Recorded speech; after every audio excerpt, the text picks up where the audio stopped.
Мұрагер ертегісі. Бір шалдың 4 ұлы болыпты. Бір күні шал ұлдарын жинап алып, мен қартайдым, біреуінің үй иесі болатын уақыттарың жетті. Кімнің ақылы байлығына сай болса, сол мұрагерім болады. Әр қайсың маған байлықтарың мен ақылдылықтарыңды көрсетулерің керек дейді. Үлкен ұлы асыл тас салған жүзігінің көзін көрсетіп, міне менің байлығым, ал кім бай болса, сол ақылды дейді.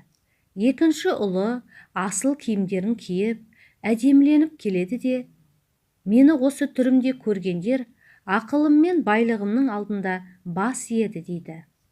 Үшінші ұлы күміспен және алтынмен апталған белдігін буынады да, мұндай белдікті ешкім ешқашан буынып көрген емес дейді.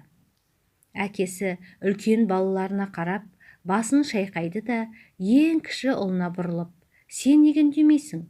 Сен қандай байлығыңмен мақтанасың дейді. Сонда кенжесі, менде асыл тасты жүзік те, сәнді киім де, алтын күміспен апталған белдік те жоқ. Тек жұмысқа жарамды 2 қолым бар, қайрат жігерге толы жүрегім бар дейді. Шалға кенже баласының тапқыр да, ойлы сөзі ұнайды. Жұмыс істей білген адам жұтамайды деп, өзінің кенже ұлын үй шаруасын басқаруға, мұрагерлікке атайды. Үлкен балаларына інісінің айтқанынан шықпай, талабын орындауды өсиет етеді.